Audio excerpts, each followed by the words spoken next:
Hello, আমি স্মৃতি। লেখকের ডায়েরি ইউটিউব চ্যানেলের পক্ষ থেকে সকলকে জানাচ্ছি স্বাগতম। আজকে যে গল্পটি আমি আপনাদের পাঠ করে শোনাবো তা হলো শরৎচন্দ্র চট্টোপাধ্যায়ের বিলাসী গল্প। আশা করছি এই গল্পটি আপনাদের ভালো লাগবে। তাই কথা না বাড়িয়ে শুরু করা যাক আজকের গল্প। বিলাসী, শরৎচন্দ্র চট্টোপাধ্যায়। পাকা দুক্রোশ পথ হাঁটিয়া স্কুলে বিদ্যা অর্জন করিতে যাই। আমি একা নই, 10-12 জন। যাহাদেরই বাড়ি পল্লী গ্রামে তাহাদেরই ছেলেদের শতকরা 80 জনকে এমনি করিয়া বিদ্যালাভ করিতে হয়। ইহাতে লাভের অঙ্ক শেষ পর্যন্ত একেবারে শূন্য না পড়িলেও যাহা পড়ে তার হিসাব করিবার পক্ষে এই কয়টা কথা চিন্তা করিয়া দেখিলেই যথেষ্ট হইবে যে, যে ছেলেদের সকাল 8টার মধ্যে বাহির হইয়া যাতায়াতে 4 ক্রোশ পথ ভাঙিতে হয়, 4 ক্রোশ মানে 8 মাইল নয়, ঢের বেশি। বর্ষার দিনে মাথার ওপর মেঘের জল ও পায়ের নিচে 1 হাঁটু কাদা এবং গ্রীষ্মের দিনে জলের বদলে কড়া সূর্য এবং কাদার বদলে ধুলার সাগর সাঁতার দিয়া স্কুল ঘর করিতে হয়। সে দুর্ভাগা বালকদের মা সরস্বতী খুশি হইয়া বর দিবেন কি, তাহাদের যন্ত্রণা দেখিয়া কোথায় যে তিনি মুখ লুকাইবেন ভাবিয়া পান না। তারপরে এই কৃতিবিদ্ধ শিশুর দল বড় হইয়া একদিন গ্রামেই বসুন, আর ক্ষুধার জ্বালায় অন্যত্রই যান। তাদের 4 ক্রোশ হাঁটা বিদ্যার তেজ আত্মপ্রকাশ করিবেই করিবে। কেহ কেহ বলেন শুনিয়াছি, আচ্ছা, যাদের ক্ষুধার জ্বালা তাদের কথা না হয় নাই ধরিলাম, কিন্তু যাদের সে জ্বালা নাই তেমন সব ভদ্রলোকই বা কি সুখে গ্রাম ছাড়িয়া পলায়ন করেন? তারা বাস করিতে থাকিলে তো গ্রামের এত দুর্দশা হয় না। ম্যালেরিয়ার কথাটা না হয় নাই পারিলাম, সে যা, কিন্তু ওই 4 ক্রোশ হাঁটার জ্বালায় কত ভদ্রলোকই যে ছেলেপুলে লইয়া গ্রাম ছাড়িয়া শহরে পলায়ন করেন তার সংখ্যা নাই। তারপরে একদিন ছেলেপুলে পড়াও শেষ হয় বটে, তখন কিন্তু শহরের সুখ সুবিধা রুচি লইয়া আর তাদের গ্রামে ফিরিয়া আসা চলে না। কিন্তু থাক, এ সকল বাজে কথা। স্কুলে যাই দুক্রোশের মধ্যে, এমন আরো তো 2-3খানা গ্রাম পার হইতে হয়। কার বাগানে আম পাকিতে শুরু করিয়াছে, কোন বনে বৈচি ফল অপর্যাপ্ত ফলিয়াছে, কার গাছে কাঁঠাল এই পাকিল বলিয়া কার বর্তমান রম্ভার কাঁদি কাটিয়া লইবার অপেক্ষা মাত্র, কার কানাচে ঝোপের মধ্যে আনারসের গায়ে রং ধরিয়াছে, কার পুকুর পাড়ের খেজুর মতি কাটিয়া খাইলে ধরা পড়িবার সম্ভাবনা অল্প, এই সব খবর লইতে সময় পাওয়া যায়। কিন্তু আসল যা বিদ্যা, পাঁচমন্টারার রাজধানীর নাম কি, এবং সাইবেরিয়ার খনির মধ্যে রূপা মেলে না সোনা মেলে, এই সকল দরকারি তথ্য অবগত হইবার ফুরসতি মেলে না।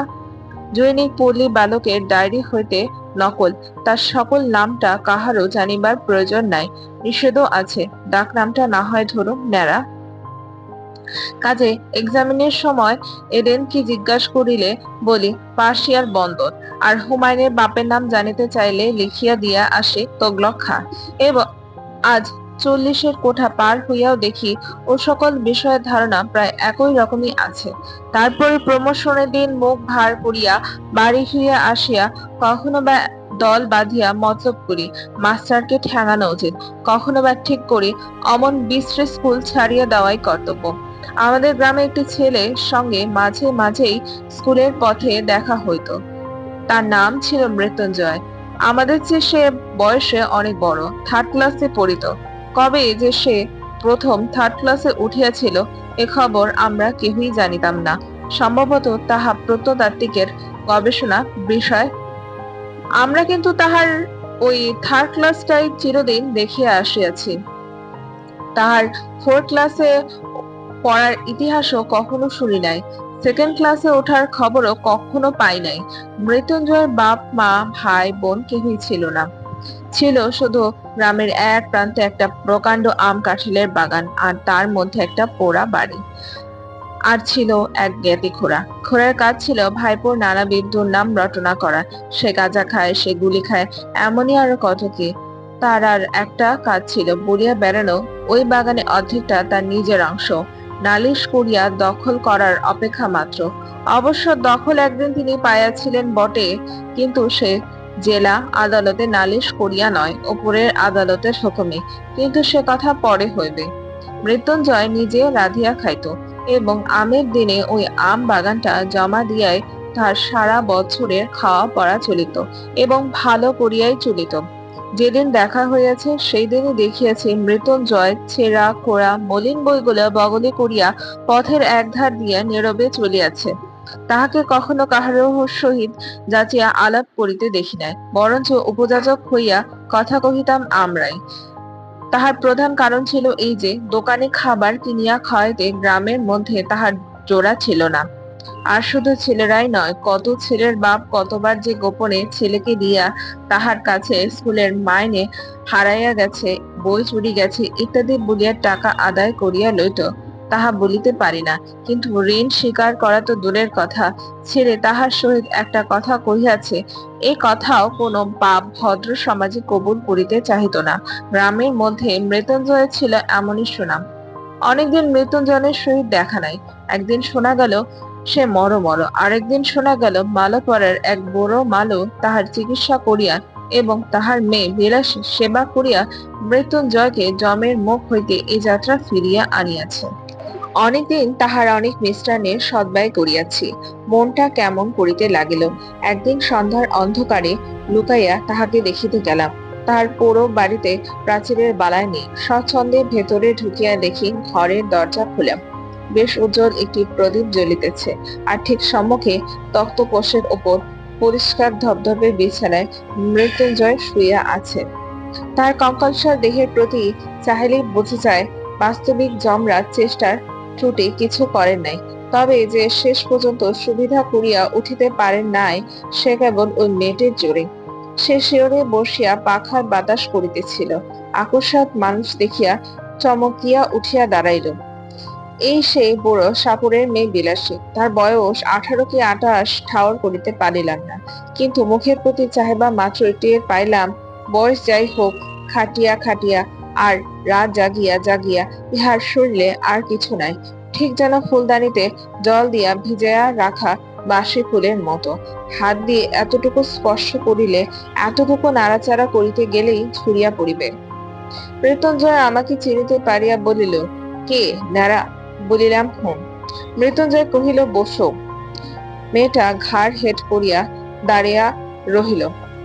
মৃত্যুঞ্জয় 2-4টি কথায় যাহা কহিল তাহার মর্ম এই যে প্রায় 1.5 মাস হইতে চলিল সে শয্যাগত। মধ্যে 10-15 দিন সে অজ্ঞান অচৈতন্য অবস্থায় পড়িয়াছিল। এই কয়েকদিন হইল সে লোক চিনিতে পারিতেছে, এবং যদিচ এখনো সে বিছানা ছাড়িয়া উঠিতে পারে না, কিন্তু আর ভয় নাই। ভয় নাই থাকুক, কিন্তু ছেলে মানুষ হইলেও এ কথাটা বুঝিলাম, আজও যাহার শয্যা ত্যাগ করিয়া উঠিবার ক্ষমতা হয় নাই, সে রোগীকে এই বনের মধ্যে একাকী যে মেয়েটি বাঁচিয়া তুলিবার ভার লইয়াছিল, সে কত বড় বুড়ো ভার। দিনের পর দিন, রাত্রির পর রাত তাহার কত সেবা, কত শুশ্রূষা, কত ধৈর্য, কত রাত জাগা, সে কত বড় সাহসের কাজ। কিন্তু যে বস্তুটি এ অসাধ্য সাধন করিয়া তুলিয়াছিল, তার পরিচয় যদিচ সেদিন পাই নাই, কিন্তু আর একদিন পাইয়াছিলাম। ফিরিবার সময় মেয়েটি আর একটি প্রদীপ লইয়া আমার আগে আগে ভাঙা প্রাচীরের শেষ পর্যন্ত আসিল। এতক্ষণ পর্যন্ত সে একটি কথাও কহে নাই। এইবার আস্তে আস্তে বলিল, রাস্তা পর্যন্ত তোমায় রেখে আসবো কি? বড় বড় আম গাছে সমস্ত বাগানটা যেন একটা জমাট অন্ধকারের মতো বোধ হইতেছিল। পর দেখা তো দূরের কথা, নিজের হাতটা পর্যন্ত দেখা যায় না। বলিলাম, পৌঁছে দিতে হবে না, শুধু আলোটা দাও। সে প্রদীপটা আমার হাতে দিতেই তাহার উৎকণ্ঠিত মুখের চেহারাটা আমার চোখে পড়িল। আস্তে আস্তে সে বলিল, একলা যেতে ভয় করবে না তো? একটু এগিয়ে দিয়ে আসবো? মেয়ে মানুষ জিজ্ঞাসা করে, ভয় করবে না তো? সুতরাং মনে যায় থাক। প্রত্যুত্তরে শুধু একটা না বলি অগ্রসর হইয়া গেলাম। সে পুনরায় কহিল, বন জঙ্গলের পথ, একটু দেখে পা ফেলে যেও। সর্বাঙ্গে কাঁটা দিয়া উঠিল। কিন্তু এতক্ষণে বুঝিলাম উদ্বেগটা তাহার কিসের জন্য, এবং কেন সে আলো দেখায় এই বনের পথটা পার করিয়া দিতে চাইতেছিল। হয়তো সে নিষেধ শুনিত না, সঙ্গেই যাইত, কিন্তু পীড়িত মৃত্যুঞ্জয়কে একাকী ফেলিয়া যাইতেই বোধ করি তাহার শেষ পর্যন্ত মন সরিল না। 20-25 বিঘার বাগান, সুতরাং পথটা কম নয়। এই দারুণ অন্ধকারের মধ্যে প্রত্যেক পদক্ষেপে বোধ করি ভয়ে ভয়ে করিতে হয়। কিন্তু পরক্ষণে মেয়েটির কথাতে সমস্ত মন এমনই আচ্ছন্ন হইয়া রহিল যে ভয় পাইবার আর সময় পাইলাম না। কেবল মনে হইতে লাগলো একটা মৃতকল্প রোগী লইয়া থাকা কত কঠিন। মৃত্যুঞ্জয় তো যে কোনো মুহূর্তে মরিতে পারিত। তখন সমস্ত রাত্রি এই বনের মধ্যে মেয়েটি একাকী কি করিত, কেমন করিয়া তাহার সে রাতটা কাটিত। এই প্রসঙ্গে অনেকদিন পরের একটা কথা আমার মনে পড়ে। এক আত্মীয়ের মৃত্যুকালে আমি উপস্থিত ছিলাম। অন্ধকার রাত্রি, বাড়িতে ছেলে পুলে চাকর বাকর নাই। ঘরের মধ্যে শুধু তার সদ্য বিধবা স্ত্রী আর আমি। তার স্ত্রী তো শোকে আবেগকে দপাদপি করিয়া এমন কাণ্ড করিয়া তুলিলেন যে ভয় হইল তাহারও প্রাণটা বুঝি বাহির হইয়া যাইবা। কাঁদিয়া কাঁদিয়া বারবার আমাকে প্রশ্ন করিতে লাগিলেন। তিনি স্বেচ্ছায় যখন সহমরণে যাইতে চাহিতেছেন, তখন সরকারের কি? তার যে আর তিলার্ধ বাঁচিতে সাধ নাই, এ কি তাহারা বুঝিবে না? তাহাদের ঘরে কি স্ত্রী নাই? তাহারা কি পাষাণ? আর এ রাত্রে গ্রামের 5 জনে যদি নদীর তীরে কোনো একটা জঙ্গলের মধ্যে তার সহমরণের জোগাড় করিয়া দেয়, তো পুলিশের লোক জানিবে কি করিয়া? এমনই কত কি। কিন্তু আমার তো আর বসিয়া বসিয়া তার কান্না শুনিলে চলে না। পাড়ায় খবর দিয়া চাই, অনেক জিনিস জোগাড় করা চাই। কিন্তু আমার বাহিরে যাইবার প্রস্তাব শুনিয়া তিনি প্রকৃতস্থ হইয়া উঠিলেন। চোখ মুছিয়া বলিলেন, হাই, যা হবার সে তো হইয়াছে, আর বাইরে গিয়া কি হইবে? রাতটা কাটুক না। বলিলাম, অনেক কাজ, না গেলেই যে নয়। তিনি বলিলেন, হোক কাজ, তুমি বসো। বলিলাম, বসলে চলবে না, একবার খবর দিতেই হইবে। বলিয়া পা বাড়াইবা মাত্রই তিনি চিৎকার করিয়া উঠিলেন, ওরে বাপ রে, আমি একলা থাকতে পারবো না। কাজে আবার বসিয়া পড়িতে হইল। কারণ তখন বুঝিলাম যে স্বামী জ্যান্ত থাকিতে তিনি নির্ভয়ে 25 বছর একাকী ঘর করিয়াছেন। তার মৃত্যুটা যদিও বা সহে, তার মৃতদেহটা এই অন্ধকার রাত্রে 5 মিনিটের জন্য স্ত্রীর সহিবে না। বুক যদি কিছুতে ফাটে, তো সেই মৃত কল্প স্বামীর কাছে একলা থাকিবে। কিন্তু দুঃখটা তাহার তুচ্ছ করিয়া দেখানো আমার উদ্দেশ্য নহে, কিংবা তাহা খাঁটি নয় এ কথা বলাও আমার অভিপ্রায় নহে, কিংবা একজনের ব্যবহারই তাহার চূড়ান্ত মীমাংসা হইয়া গেল তাহাও নহে। কিন্তু এমন আরো অনেক ঘটনা জানি, যার উল্লেখ না করিয়াও আমি এই কথা বলিতে চাই যে শুধু কর্তব্য জ্ঞানের জোরে অথবা বহুকাল ধরিয়া একসঙ্গে ঘর করিবার অধিকারী এই ভয়টাকে কোনো মেয়ে মানুষই অতিক্রম করিতে পারে না। ইহা আর একটা শক্তি, যাহা বহু স্বামী স্ত্রী 100 বছর একত্রে ঘর করার পরেও হয়তো তাহার কোনো সন্ধান পায় না। কিন্তু সাহসা সে শক্তির পরিচয় যখন কোনো নরনারীর কাছে পাওয়া যায়, তখন সমাজের আদালতে আসামি করিয়া তাহাদের দণ্ড দেওয়া আবশ্যক যদি হয় তো হোক। কিন্তু মানুষের যে বস্তুটি সামাজিক নয়, সে নিজেও যে ইহাদের দুঃখ গোপনে অশ্রু বিসর্জন না করিয়া কোনো মতেই থাকিতে পারে না। প্রায় মাস 2 মৃত্যুঞ্জয়ের খবর লই নাই।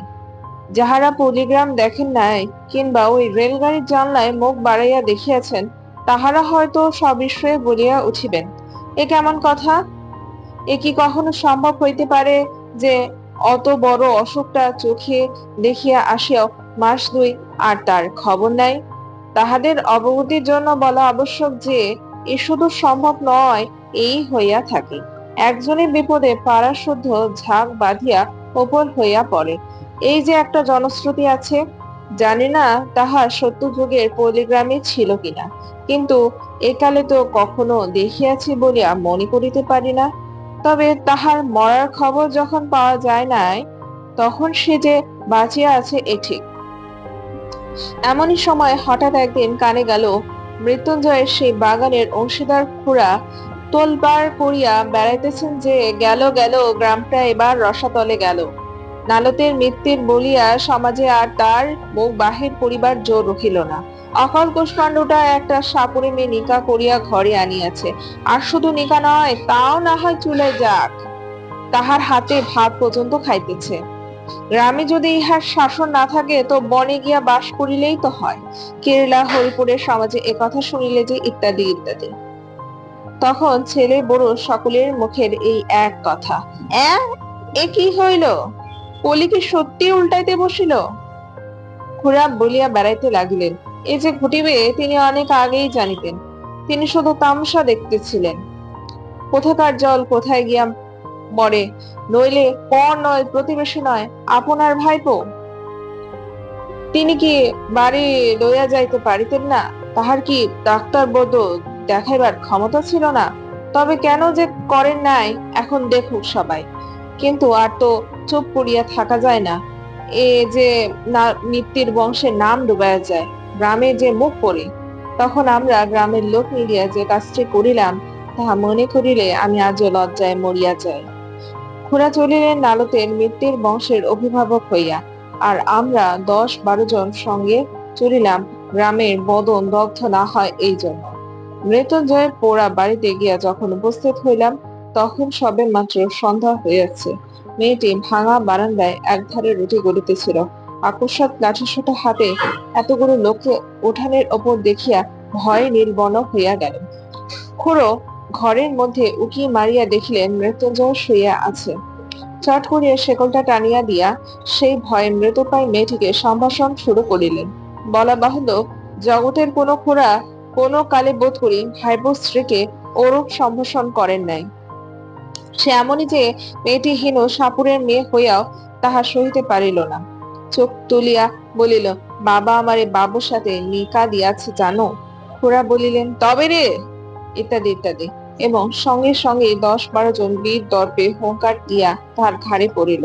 কেহ ধরিল চুলের মুঠি, কেহ ধরিল কান, কেহ ধরিল হাত দুটো, এবং যাহাদের সে সুযোগ ঘটিল না, তাহারাও নিচেষ্ট হইয়া রহিল না। কারণ সংগ্রাম স্থলে আমরা কাপুরুষের ন্যায় চুপ করিয়া থাকিতে পারি। আমাদের বিরুদ্ধে এত বড় দুর্নাম রটনা করিতে বোধ করি নারায়ণের কর্তৃপক্ষের চক্ষু লজ্জা হইবে। এইখানে একটা অবান্তর কথা বলিয়া রাখি। শুনিয়াছি নাকি বিলেত প্রভৃতি দেশে পুরুষদের মধ্যে একটা কুসংস্কার আছে, স্ত্রীলোক দুর্বল এবং নিরুপায় বলিয়া তাহার গায়ে হাত তুলিতে নেয়। এ আবার একটা কি কথা? সনাতন হিন্দু এ কুসংস্কার মানে না। আমরা বলি, যাহারই গায়ে জোর নাই তাহাদেরই গায়ে হাত তুলিতে পারা যায়, তা সে নর নারী যাই হোক না কেন। মেয়েটি প্রথমে সেই যা একবার আর্তনাদ করিয়া উঠিয়াছিল, তারপর একেবারে চুপ করিয়া গেল।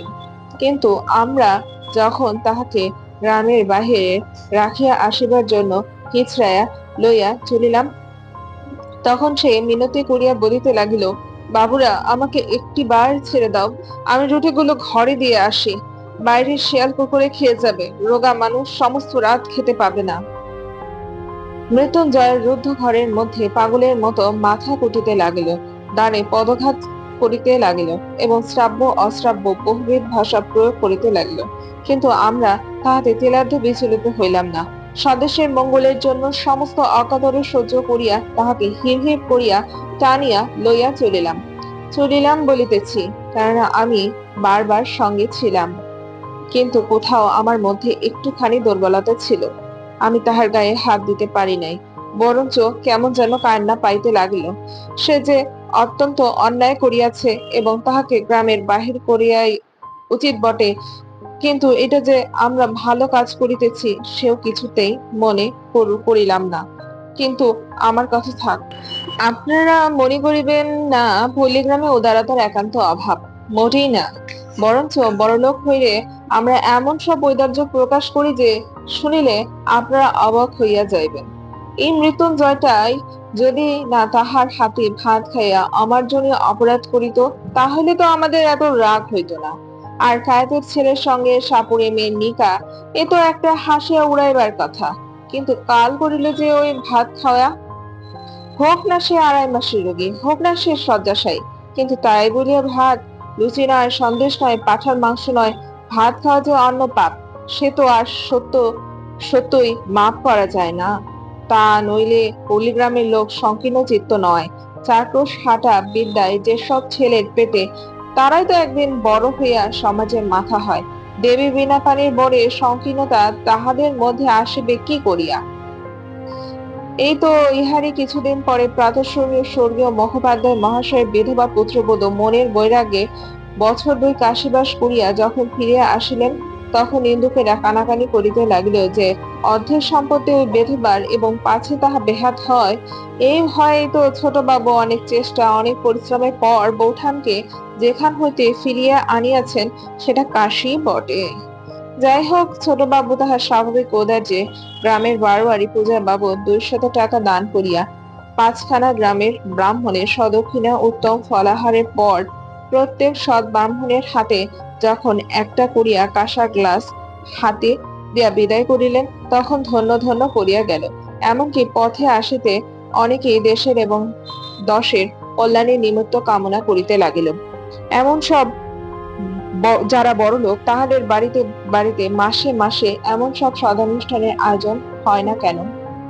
কিন্তু যা মহত্বের কাহিনী আমাদের অনেক আছে, যুগে যুগে সঞ্চিত হইয়া প্রায় প্রত্যেকে পল্লীবাসীর দ্বারে স্তূপাকার হইয়া উঠিয়াছে। এই দক্ষিণবঙ্গের অনেক পল্লীতে অনেকদিন ধরিয়া গৌরব করিবার মতো অনেক বড় বড় ব্যাপার প্রত্যক্ষ করিয়াছি। চরিত্রেই বল, ধর্মেই বল, সমাজেই বল, আর বিদ্যাতেই বল, শিক্ষা একেবারে পুরো হইয়া আছে। এখন শুধু ইংরেজকে কষিয়া গালিগালাজ করিতে পারিলেই দেশটা উদ্ধার হইয়া যায়। বছর খানিক গত হইয়াছে, মশার কামড় আর সহ্য করিতে না পারিয়া সবেমাত্র সন্ন্যাসীগিরিতে ইস্তফা দিয়া ঘরে ফিরিয়াছি। একদিন দুপুরবেলা ক্রোশ দুই দূরের মালোপাড়ার ভেতর দিয়া চলিয়াছি। হঠাৎ দেখি একটা কুটিরের দ্বারে বসে মৃত্যুঞ্জয়। তার মাথায় গেরুয়া রঙের পাগড়ি, বড় বড় দাড়ি চুল, গলায় রুদ্রাক্ষ ও পুঁতির মালা। কে বলিবে এ আমাদের সেই মৃত্যুঞ্জয়? কায়স্থের ছেলে, একটা বছরের মধ্যে জাত দিয়া একেবারে পুরাদস্ত সাপুড়ে হইয়া গেছে। মানুষ কত শীঘ্র যে তাহার 14 পুরুষের জাতটা বিসর্জন দিয়া আর একটা জাত হইয়া উঠিতে পারে, সে এক আশ্চর্য ব্যাপার। ব্রাহ্মণের ছেলে মেথরানী বিবাহ করিয়া মেথর হইয়া গেছে, তাহাদের ব্যবসা অবলম্বন করিয়াছে, এ বোধ করি আপনারা সবাই শুনিয়াছেন।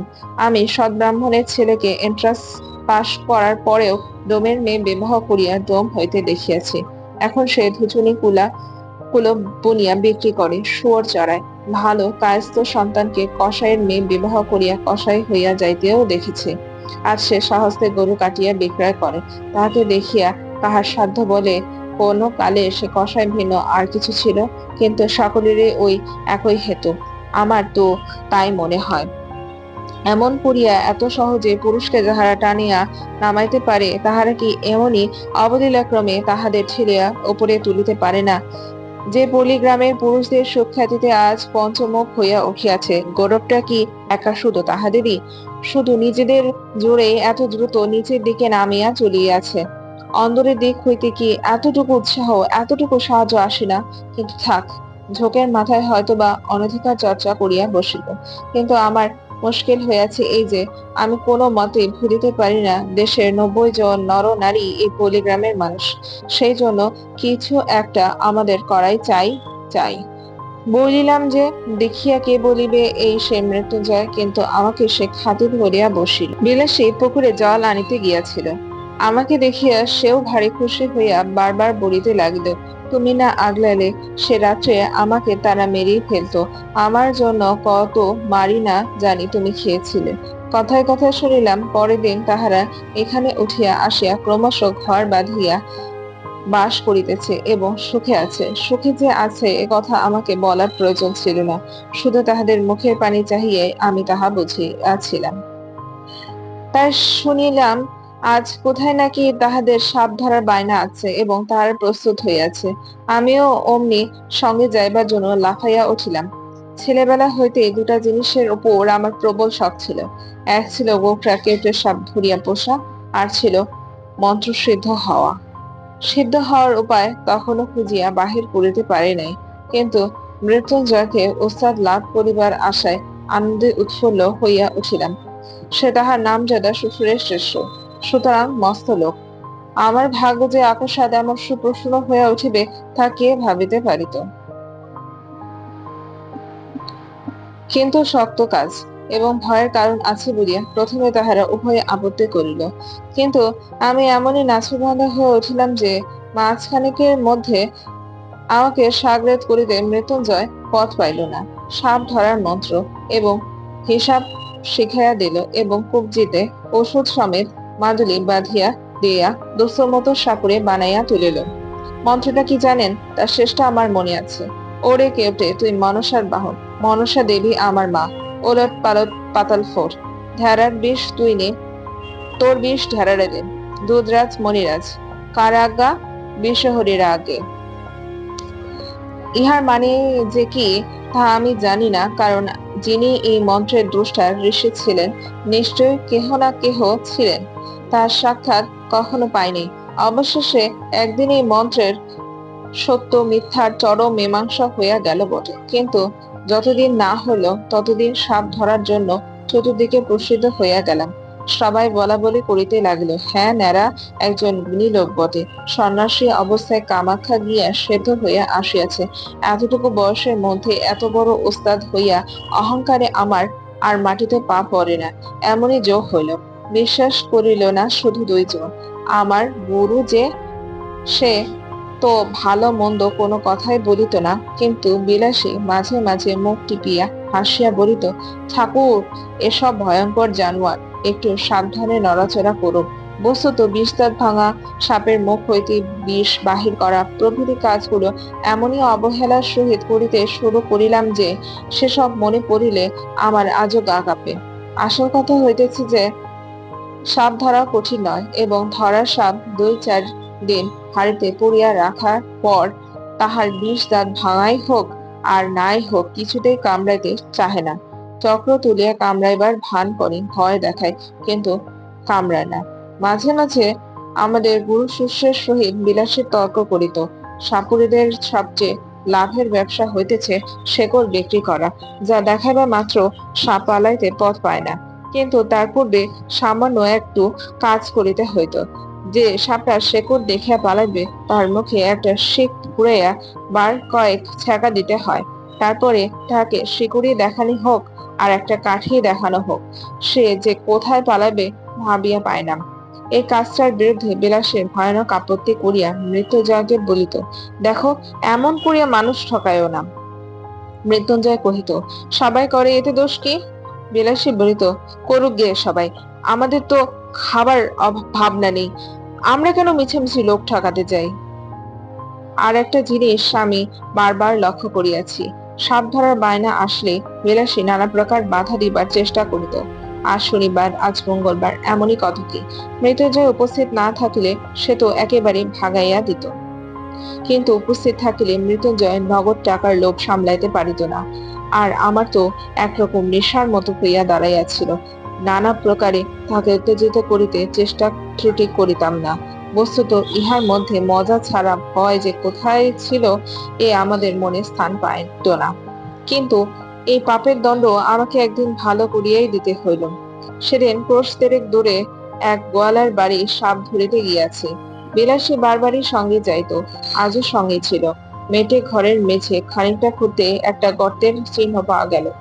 আমরা কেউই লক্ষ্য করি নাই, কিন্তু বিলাসী সাপুরের মেয়ে, সে হেট হইয়া কয়েক টুকরা কাগজ তুলিয়া তুলিয়া লইয়া আমাকে বলিল, ঠাকুর একটু সাবধানে করো, সাপ একটা নয়, 1 জোড়া তো আছে বটে, হয়তো বা বেশিও থাকতে পারে। মৃত্যুঞ্জয় বলিল, এরা যে বলে একটাই এসে ঢুকেছে, একটাই দেখতে পাওয়া গেছে। বিলাসী কাগজ দেখায় কহিল, দেখেছ না বাসা করেছিল? মৃত্যুঞ্জয় কহিল, কাগজ তো ইঁদুরও আনতে পারে। বিলাসী কহিল, 2ই হতে পারে, কিন্তু দুটো আছে আমি বলছি। বাস্তবিকে বিলাসীর কথা ফেলিল, এবং মর্মান্তিক ভাবে সেদিন ফেলিল। মিনিট 10 মধ্যে একটা প্রকাণ্ড হরিশ কোকড়া ধরিয়া ফেলিয়া মৃত্যুঞ্জয় আমার হাতে দিল, কিন্তু সেটাকে ছাপের মধ্যে পুরিয়া ফিরিতে না ফিরিতে মৃত্যুঞ্জয় উহ করিয়া নিঃশ্বাস ফেলিয়া বাহিরে আসিয়া দাঁড়াইল। তার হাতের পিঠ দিয়া ঝরঝর করিয়া রক্ত পড়িতেছিল। প্রথমটা সবাই যেন হতবুদ্ধি হইয়া গেলাম, কারণ সাপ ধরিতে গেলে সে পালাইবার জন্য ব্যাকুল না হইয়া বরঞ্চ গর্ত হইতে 1 হাত মুখ বাহির করিয়া দর্শন করে, এমন অভাবনীয় ব্যাপার জীবনে একটি বার মাত্র দেখিয়াছি। পরক্ষণে বিলাসী চিৎকার করিয়া ছুটে গিয়া আঁচল দিয়া তাহার হাতটা বাঁধিয়া ফেলিল, এবং যত রকমের শিকড় বাকড় সে সঙ্গে আনিয়াছিল সমস্ত তাহাকে চিবাইতে দিল। মৃত্যুঞ্জয় নিজের মাদুলি তো ছিলই, তাহার পরে আমার মাদুলিটাও খুলিয়া তাহার হাতে বাঁধিয়া দিলাম। আশা করি বেশ ইহার ঊর্ধ্বে আর উঠিবে না, এবং আমরা সেই বিশ্বহরীর আজ্ঞা মন্ত্রটার সাথে যে বারংবার আবৃত করিতে লাগিলেন। চতুর্দিকে ভিড় জমাইয়া গেল এবং অঞ্চলের মধ্যে যেখানে যত গুণী ব্যক্তি আছেন সকলকে খবর দেবার জন্য দিকে দিকে লোক ছুটিল। বিলাসীর বাপকেও সংবাদ দেবার জন্য লোক গেল। আমার মন্ত্র পড়ার আর বিরাম নাই, কিন্তু ঠিক সুবিধা হইতেছে বলিয়া মনে হইল না। তথাপি আবৃত্তি স্বভাবেই চলিতে লাগিল। কিন্তু মিনিট 15-20 পরে যখন মৃত্যুঞ্জয় একবার বমি করিয়া নাকে কথা হইতে শুরু করিয়া দিল, তখন বিলাসী মাটির উপর একেবারে আছাড় খাইয়া পড়িল। আমিও বুঝিলাম আমার বিশ্বহরীর দোহাই বুঝি আর খাটে না। নিকটবর্তী আরো 2-4 জন ওস্তাদ আসিয়া পড়িলেন এবং আমরা কখনো বা একসঙ্গে কখনো বা আলাদা 33 কোটি দেবদেবীর দোহাই পাড়িতে লাগিলাম। কিন্তু বিষ দোহাই মানিল না। রোগের অবস্থা ক্রমেই মন্দ হইতে লাগিল। যখন দেখা গেল ভালো কথাই হইবে না, তখন 3-4 জন রোজা মিলিয়া বিষকে এমনই অকথ্য অশ্রাব্য গালিগালাজ করিতে লাগিল যে বিষের কান থাকিলে সে মৃত্যুঞ্জয় সেদিন দেশ ছাড়িয়া পালাইত। কিন্তু কিছুতেই কিছু হইল না। আরো আধ ঘন্টা ধস্তাধস্তির পরে রোগী তাহার বাপ মায়ের দেওয়া মৃত্যুঞ্জয় নাম আর শ্বশুরের দেওয়া মন্ত্রশুদ্ধি সমস্ত মিথ্যা প্রতিপন্ন করিয়া ইহলোকে লীলা সাঙ্গ করিল। বিলাসী তাহার স্বামীর মাথাটা কোলে করিয়া বসিয়াছিল। সে যেন একেবারে পাথর হইয়া গেল। যাক, তাহার দুঃখের কাহিনীটা আর বাড়াইব না, কেবল এইটুকু বলিয়া শেষ করিব যে সে 7 দিনের বেশি বাঁচিয়া থাকাটা সহিতে পারিল না। আমাকে শুধু একদিন বলিয়াছিল, ঠাকুর, আমার মাথার দিব্যি রইল, এসব তুমি আর কখনো করো না। আমার মাদুলির কবচ তো মৃত্যুঞ্জয়ের সঙ্গে সঙ্গে কবরে গিয়াছিল, ছিল শুধু বিশ্বহরীর আজ্ঞা। কিন্তু সে আজ্ঞা যে ম্যাজিস্ট্রেটের আজ্ঞা নয় এবং সাপের বিষ যে বাঙালির বিষ নয়, তাহা আমিও বুঝিয়াছিলাম। একদিন গিয়া শুনিলাম ঘরে তো বিষের অভাব ছিল না, বিলাসী আত্মহত্যা করিয়া মরিয়াছে এবং শাস্ত্রমতে সে নিশ্চয় নরকে গিয়াছে। কিন্তু যেখানেই যাক, আমার নিজের যখন যাইবার সময় আসিবে, তখন ওইরূপ কোন একটা নরকে যাওয়ার প্রস্তাবে পিছিয়া দাঁড়াইব না, এই মাত্র বলিতে পারি। খুড়ামশাই 16 আনা বাগান দখল করিয়া অত্যন্ত বিজ্ঞের মতো চারিদিকে ঘুরিয়া বেড়াইতে লাগিলেন। ওর যদি না অপঘাতে মৃত্যু হবে তো হবে কার? পুরুষ মানুষ অমন একটা ছেড়ে 10টা করুক না, তাতে তো তেমন আসে যায় না, না হয় একটু নিন্দাই হতো। কিন্তু হাতে ভাত খেয়ে মরতে গেলি কেন? নিজে মরলো, আমার পর্যন্ত মাথা হেট করে গেল। না পেলো 1 ফোঁটা আগুন, না পেলো একটা পিণ্ডি, না হলো একটা ভূতে উৎসর্গ। গ্রামের লোক এক বাক্যে বলিতে লাগিল, তাহাতে আর সন্দেহ কি? অন্য পাপ, বাপ রে, এর কি আর প্রায়শ্চিত্ত আছে? বিলাসের আত্মহত্যার ব্যাপারটা অনেকের কাছে পরিহাসের বিষয় হইল। আমি প্রায়ই ভাবি অপরাধ হয়তো ইহারা উভয় করিয়াছিল, কিন্তু মৃত্যুঞ্জয় তো পল্লীগ্রামেরই ছেলে, পাড়াগাঁয়ে তেলে জলেই তো মানুষ। তবে এত বড় দুঃসাহসের কাজে প্রবৃত্ত করিয়াছিল, তাহাকে যে বস্তুটা সেটা কেহ একবার চোখ মেলিয়া দেখিতে পাইল না। আমার মনে হয়, যে দেশে নর নারীর মধ্যে পরস্পর হৃদয় জয় করিয়া বিবাহ করিবার রীতি নাই, বরঞ্চ তাহা নিন্দার সামগ্রী। যে দেশে নর নারীর আশা করিবার সৌভাগ্য, আকাঙ্ক্ষা করিবার ভয়ঙ্কর আনন্দ হইতে চিরদিনের জন্য বঞ্চিত, যাহাদের জয়ের গর্ব, পরাজয়ের ব্যথা কোনটাই জীবনে একটিবারও বহন করিতে হয় না, যাহাদের ভুল করিবার দুঃখ আর ভুল না করিবার আত্মপ্রসাদ কিছুইরই বালাই নাই, যাহাদের প্রাচীন এবং বহুদর্শী বিজ্ঞ সমাজ সর্বপ্রকারের হাঙ্গামা হইতে অত্যন্ত সাবধানে দেশের লোককে তফাৎ করিয়া আজীবন কেবল ভালোটি হইয়া থাকিবার ব্যবস্থা করিয়া দিয়াছেন। তাই বিবাহ ব্যাপারটা যাহাদের শুধু নিছক কন্ট্রাক্ট, তা সে যতই কেননা বৈদিক মন্ত্র দিয়া ডকুমেন্ট পাকা করা হোক, সে দেশের লোক সাধ্যই নাই মৃত্যুঞ্জয়ের অন্য পাপের কারণ বোঝে। বিলাসীকে যাহারা পরিহাস করিয়াছিলেন, তাহারা সকলে খুব সাধু গৃহস্থ এবং সাধ্বী গৃহিণী, অক্ষয় সতী লোক, তাহারা সবাই পাইবেন, তাও আমি জানি। কিন্তু সেই সাপুরের মেয়েটি যখন একটি পীড়িত শয্যাগত লোকে তিল তিল করিয়া জয় করিতেছিল, তাহার তখনকার সে গৌরবের করুণা মাত্র হয়তো আজিও তাহাদের কেউ চোখে দেখেন নাই।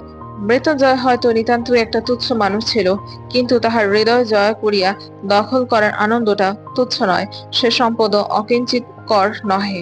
এই বস্তুটা এদেশের লোকের পক্ষে বুঝিয়া ওঠা কঠিন। আমি ভূদেব বাবু পারিবারিক প্রবন্ধের দোষ দিব না এবং শাস্ত্রীয় তথা সামাজিক ব্যাধি ব্যবস্থারও নিন্দা করিব না, করিলেও মুখের ওপর কড়া জবাব দিয়া যাহারা বলিবেন এই হিন্দু সমাজ তাহার ভুল বিধি ব্যবস্থার জোরে এত শতাব্দীর এতগুলো বিপ্লবের মধ্যে বাঁচিয়ে আছে, আমি তাহাদেরও অতিশয় ভক্তি করি। প্রত্যুত্তরে আমি কখনোই বলিব না টিকিয়া থাকায় চরম সার্থকতা নয় এবং অতিকায় হস্তি লোপ পাইয়াছে, কিন্তু তেলাপোকা টিকিয়া আছে। আমি শুধু এই বলিব যে বড়লোকের নন্দ গোপালটির মতো দিবারাত্রি চোখে চোখে এবং কোলে কোলে রাখিলে যে সে দেশটি বাঁচিবে তাহাতে কোনো সন্দেহ নাই, কিন্তু একেবারে তেলাপোকাটির মতো বাঁচিয়া রাখার চেয়ে এক অদবার কোল হইতে নামাইয়া আরো 5 জন মানুষের মতো এক পা হাঁটিতে দিলেও প্রায়শ্চিত্ত করার মতো পাপ হয় না। আর এখানে শেষ হয় শরৎচন্দ্র চট্টোপাধ্যায়ের বিলাসী গল্পটি। আশা করছি এই গল্পটি আপনাদের ভালো লেগেছে। যদি ভালো লেগে থাকে অবশ্যই আমার চ্যানেলকে লাইক, কমেন্ট, সাবস্ক্রাইব করতে ভুলবে না। আজ এখানেই বিদায় নিচ্ছি। পরবর্তীতে নতুন গল্প নিয়ে আপনাদের মাঝে আবারও হাজির হব। আমি স্মৃতি। বিদায়।